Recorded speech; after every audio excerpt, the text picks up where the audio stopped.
podcast. I'm Jonas. And I'm TNT Dynamite, the explosive one, and he's Mr. X. Mr. X. You damn right. Let's crack into another one. Guys. Yo. Chuck Norris didn't die. We lost. He ended the earth. Or whatever the jokes are.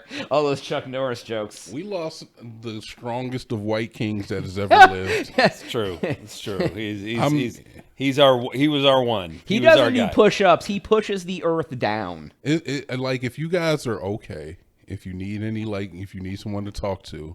Will you hold my hand for a little bit? I mean, sure. We can hold hands for the rest of the pod. Come here. All right, come on. Oh, that's very sweet. You need lotion. I do. I'm looking a little ashy. Yes, but Chuck Norris has passed away. And Sad day. We can't take that lightly, man. He starred in hundreds of movies. He also helped The Undertaker beat Yokozuna at the 1994 Royal Rumble. He did Did do he? that. Yeah. My neighbor, the Undertaker. My neighbor. You know, I spent many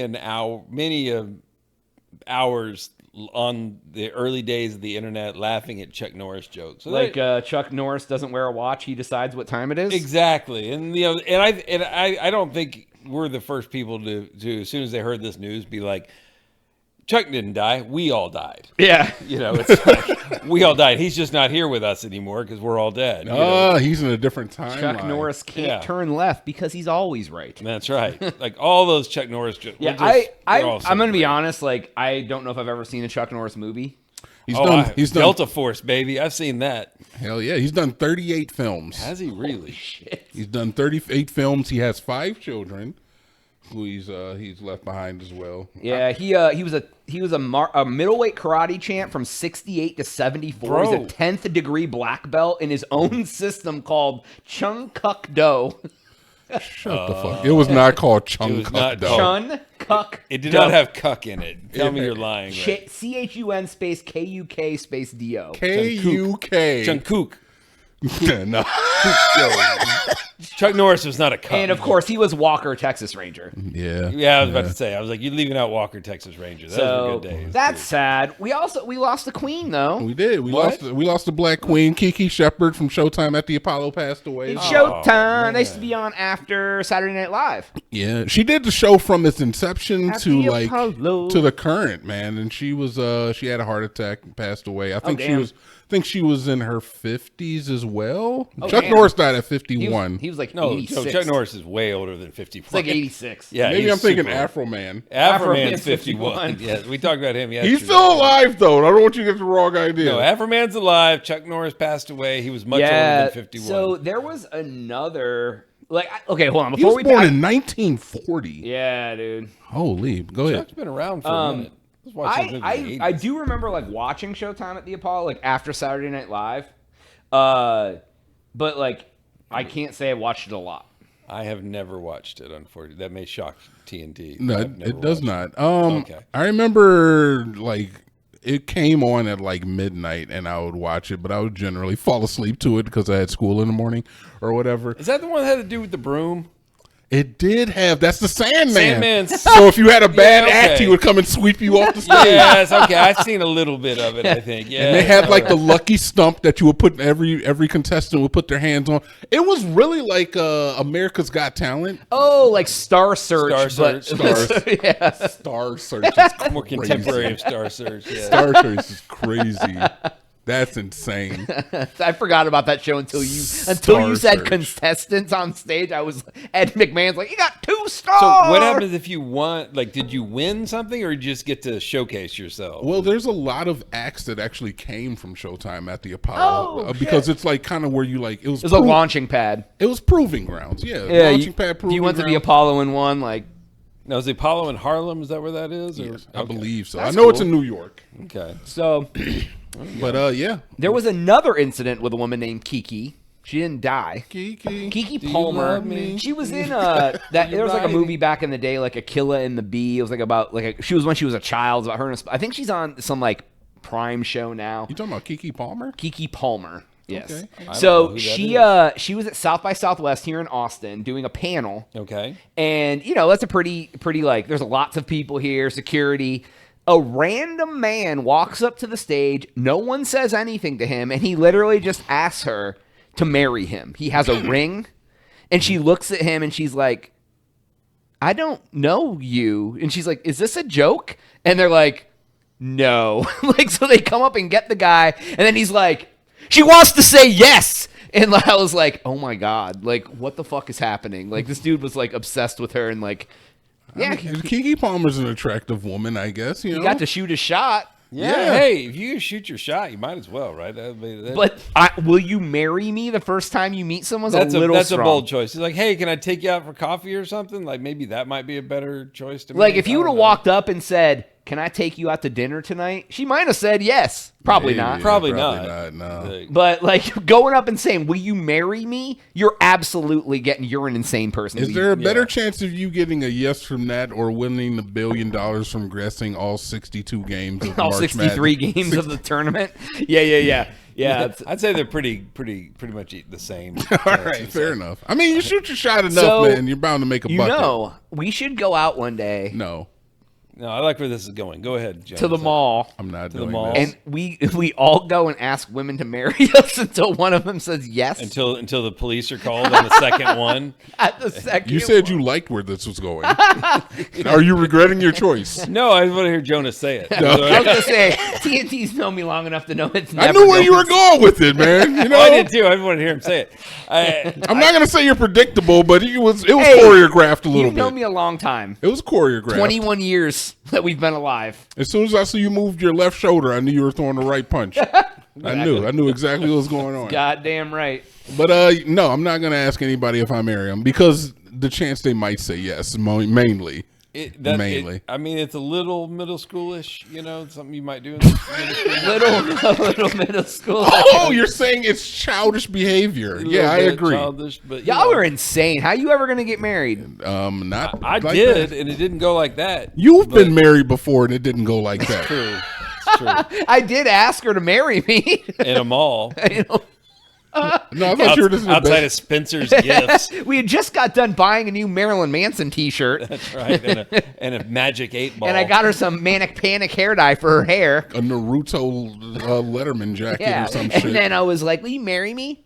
He shook up his Magic 8 Ball and says, will she marry me? And, and I said, is this true? And she chances said, yes. are good. She said, yes. It's like, well, if the 8 Ball says it, I can't say no. Honestly, I'm not adverse to like non-conventional marriage proposals of that nature, but you know, I don't think that's the way with to do it. With a Naruto Letterman's jacket on? No, I mean that's fine, dude. That's fine. Whatever. Well, what do you think the best shot? What is your best shot to shoot with a celebrity type like that? Where you're like, you know, how do you? I'm going to shoot my shot. What do you think the highest return on investment is? So not for marriage, obviously. You're talking about getting them, getting your foot in the door. That was insane. You're just like, hey, maybe she'd be like, yeah, you know what? Maybe I'll give this guy a chance. I'll, bodyguard go with us or whatever, I feel like it has to be something clever. Because like it can't just be like, will you go on a date with me? Like that's not going to work. Well, especially if you say it like that. I mean, that's not going to work. If that's with how anybody. you say it to anyone, that's how they hear it. If you walk up to someone and go, "Will you go on a date with me?" That's what they're going to hear. What if you brought TNT with you and he wingmanned it for you? It was he's like, this guy will go with us. Wait, that's all of us. I'll walk and be like, "You want to go on a date with me?" And he'll come with us. He'll come with us. I don't know how that would work. So I honestly feel like we put a lot of like stock into people's celebrity when in reality it's just a job like any other job. Yeah, absolutely. Yep. You know, like I have a job that is like purely unique. Jonas has a job that is purely unique. You have a job that's purely unique. Yet we all come together and we enjoy doing a podcast because it is human. This is human behavior, just talking over the airwaves. I feel like interest in relationships and who a person chooses in a relationship is more one of those human things and doesn't necessarily have to interfere or deal with anything that a person does for a living. So I feel like if you went up to her, was like, hey, what are you drinking tonight? Would you get this young lady a drink? She's going to hear you out. Now, whether or not you become a fuck buddy or just like some fucking like little side piece or a little boy toy, similar to what any famous male would have. Leonardo DiCaprio's had a bunch of them. Jerry Seinfeld. We can go through the names.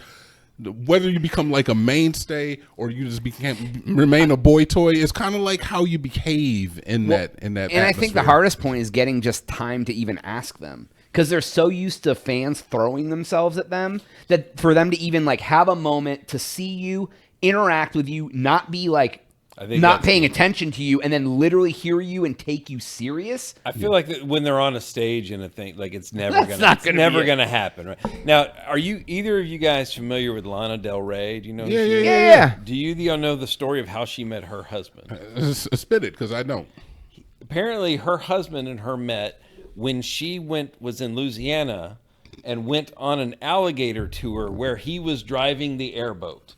Okay. He was giving the alligator tour. He had proximity. He had time together. Right. You can't convince them in 5 seconds to fall for you, but like on an hour-long speedboat ride in the bayou, baby, that's a love potion. Apparently it was, but that is where she met her husband. He was doing alligator tours for tourists. Good deal. But very similar values to, I feel like, the majority of people on this planet. Is like when you think about what a person does for a job, that doesn't really come into the equation when you're looking for a potential partner. It shouldn't. Unfortunately, I think it does more now than it used to. I mean, to a certain extent. But if I were to find a girl who was a waitress, you know, or like she cleaned hotels or something, that doesn't necessarily it doesn't disqualify them. Do you think that goes both ways? No. No, okay. No. But, you know, a woman's lot in life is different from mine. Sure. But it's not necessarily going to I don't feel like it should disqualify a male, especially if they have a winning personality, good conversation. If they're checking off enough of the other boxes, him or her being broke should not be the primary factor that you're concerned with, you know? Obviously, as, you know, they get into the money, then you get to see how they really act, and you decide whether or not you want to keep them around. But yeah. I just feel like a job is a job, man. Whether that person is president of the United States or they're like head of the Pentagon or, you know, Lana Del Rey or Beyonce, it doesn't really matter. If you're a cool person. Now, mind you, when you're dealing with people with money, you're going to have to look nice. All right. You got to be sexy because they're getting sexy. They can get sexy anytime they want. Mm-hmm. So, yeah, you got to be hot. Don't think that, you know, your ugly ass at home listening to this podcast right now is going to get Britney Spears to Hollywood. Well, maybe Britney. I don't know. I feel like I could pull Britney right now. I feel like is that wrong? I'm not. I don't think you're wrong. I think yeah. And I also don't like how you just took our listeners and just put them in a. What are you talking about? In a category. I think they're attractive. Who? You just said that our listeners were ugly. Have you seen them? No. Anyways, that's all the time that we have for today's podcast. Have you seen Please these make sure to like and subscribe for Jonas. No, I'm for real. TNT. Come back, Mr. X. We out.